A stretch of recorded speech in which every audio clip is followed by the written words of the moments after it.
반갑습니다. 이번 학습 시간은 변액보험 판매관리사 자격시험을 준비하시는 여러분들을 위해서 실제 주어진 질문 가운데 틀린 부분을 짚어보고 정확한 답변을 찾는 시간입니다. 그래서 이번 시간은 1장과 3장 중심으로 각각 150문제씩 준비를 했고요. 진행 방법은 제가 각 문제당 문제를 읽어드리고 틀린 부분을 짚어내면서 정확한 답변을 찾도록 하겠습니다. 자, 지금부터 1장 금융상품과 금융시장에 대해서 보시도록 하겠습니다. 자, 1번 문제 보시겠습니다. 지급결제 제도 등 금융서비스 제공은 금융시장의 중요한 기능 가운데 하나이다. 자, 보시면 어디가 틀렸을까요?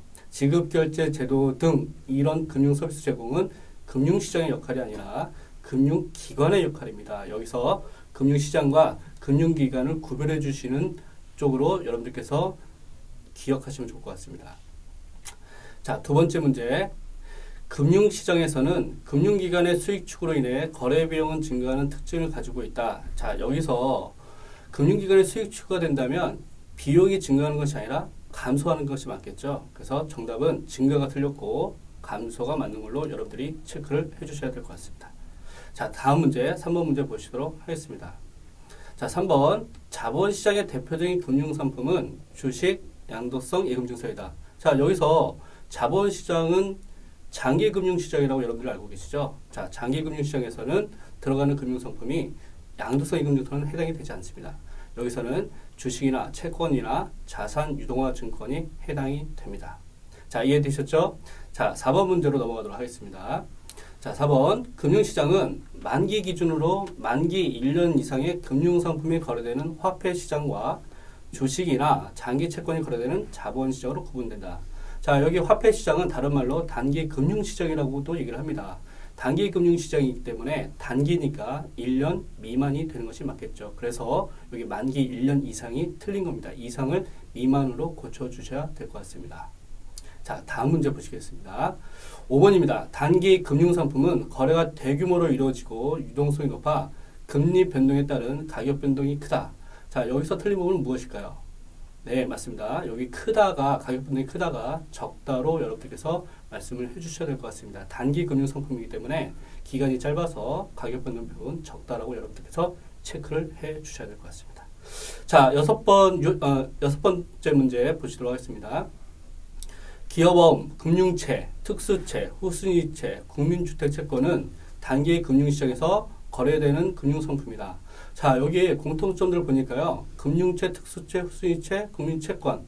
자, 이거 다 채권이죠. 자, 채권은 금융시장입니다. 그래서 여기 단기 금융시장에서 거래되는 금융상품이다. 위에 있는 금융채서부터 국민주택, 채권까지를 여러분들께서 틀렸다라고 기억을 해주시면 좋을 것 같습니다.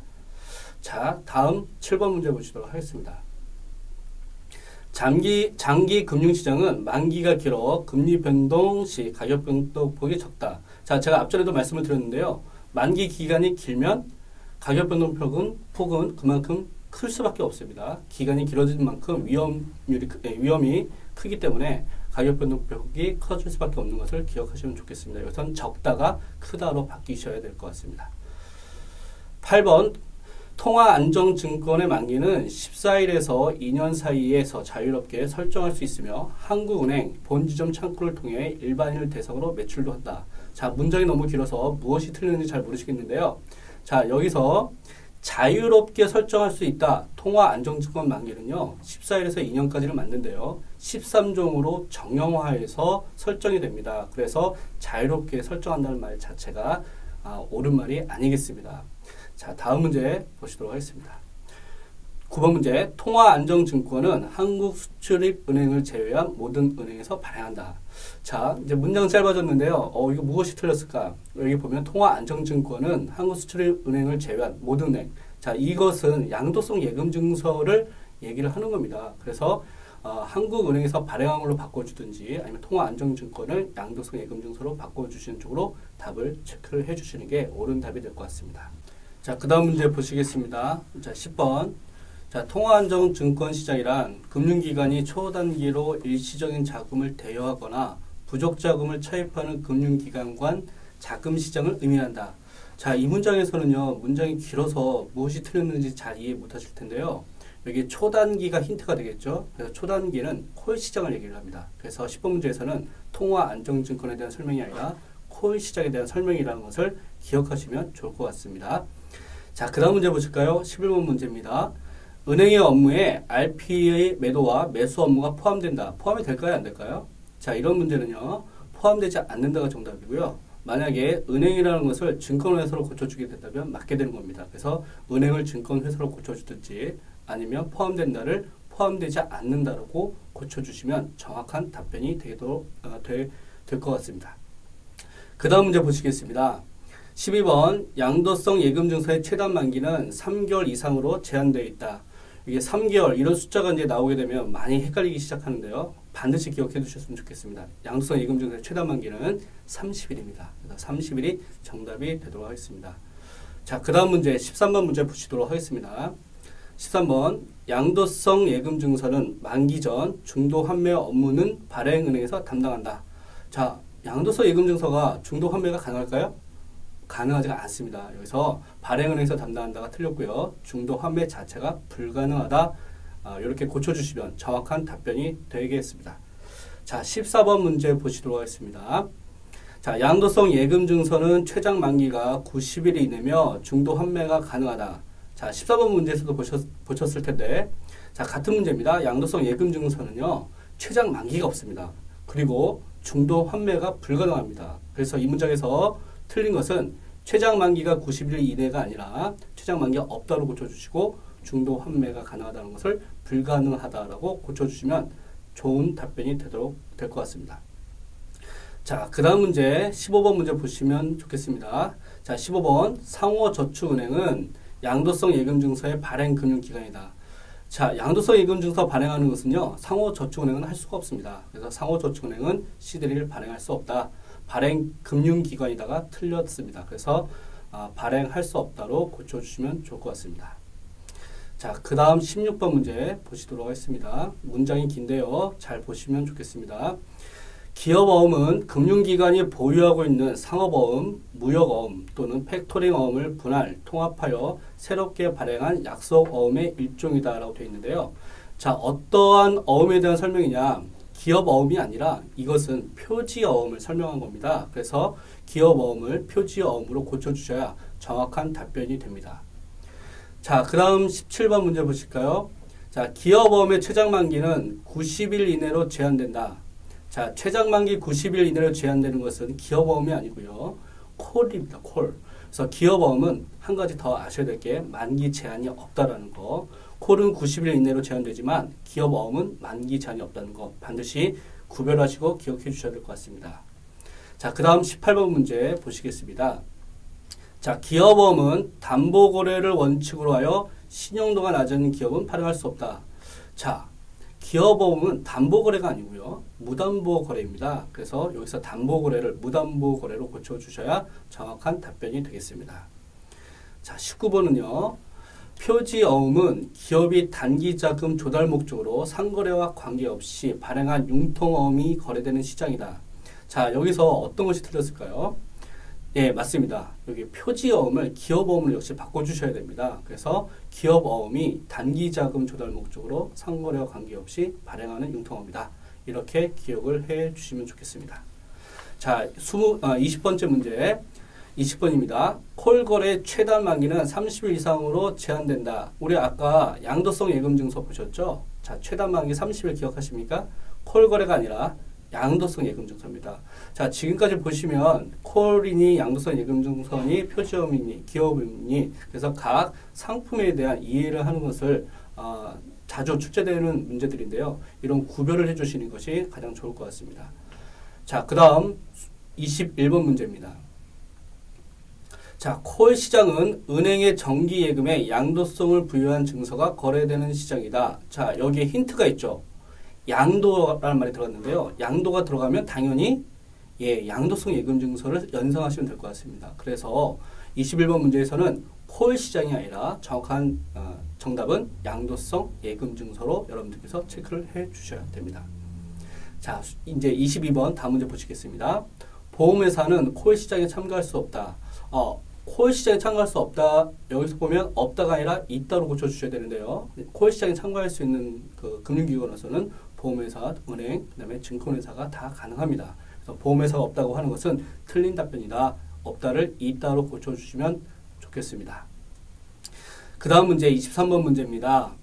자, 옵션은 통화나 금리 등의 거래 조건을 맞바꾸는 것을 의미하며 거래 대상과 목적에 따라 다양한 형태가 있다. 자, 맞바꾸는 걸로 이렇게 나와 있는 표현들이 있는데요. 우리 맞바꾼다는 거 옵션이 아니라 연상되는 단어가 있죠? 예, 맞습니다. 스왑입니다. 스왑. 그래서 스왑을 기억해 주시면 되는데요. 스왑에는 금리 스왑, 통화 스왑 이렇게 있다는 거 기억해 주시면 좋을 것 같습니다. 옵션을 스왑으로 바꿔주시면 정확한 답이 될 것 같습니다. 그 다음 문제 보실까요? 자, 24번. 거래소에서 통화, 금리, 주가지수 등을 대상으로 표준화된 계약 조건으로 매매 계약 체결 후 일정 기간이 경과한 뒤에 미래 결정된 가격에 의하여 그 상품의 인도와 결제가 이루어지는 거래를 선도라고 한다. 자, 너무 긴 문장 속에서 틀린 것들이 여러 가지일 것 같은데요. 사실은 아닙니다. 한 군데만 틀렸습니다. 자, 전체 내용은 무엇을 설명하는 것이냐면요.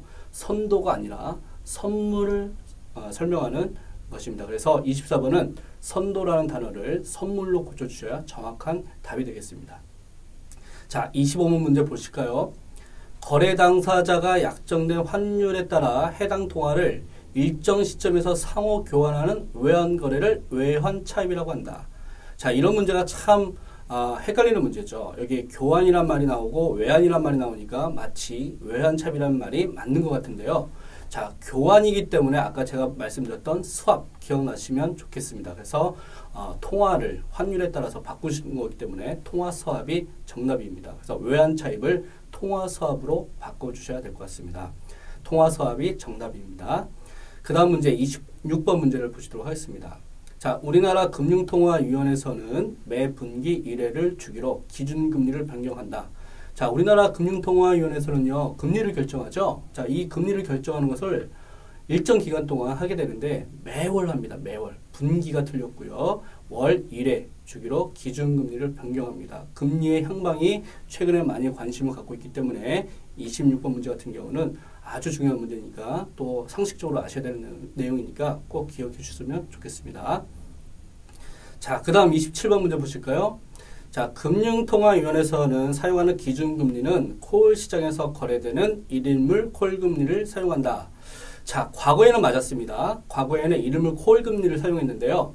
자, 최근에는 7일물 환매 조건부 채권금리를 사용하고 있습니다. 그래서 여기서는 1일물 콜금리를 7일물 환매 조건부 채권금리로 바꿔주시는 게 정확한 답변이 되는데요. 역시 27번 문제도 금리와 관련된 문제이기 때문에 매우 중요한 문제니까 기억을 해주셨으면 좋겠습니다.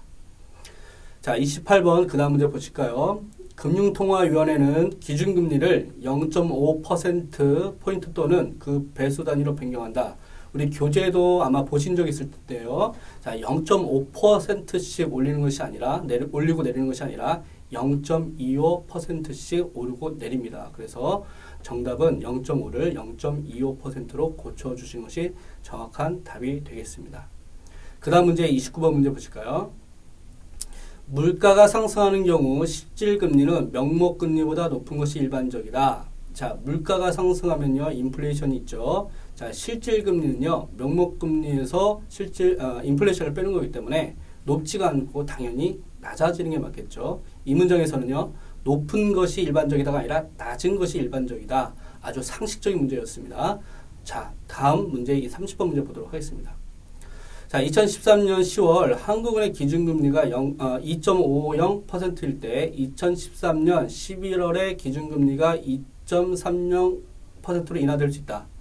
자, 제가 방금 전에 또 문제를 풀어봤었는데요. 오르고 내리는 것은 0.25%를 기준으로 오르고 내립니다. 그러니까 여기서 2.50에서 2.30으로 아주 애매하게 인하가 됐죠. 자, 이것은 정답이 될 수가 없습니다. 무엇이 틀렸냐면 2.5에서 인하가 될 때는 2.25나 2.0이 정답이 되도록 하겠습니다.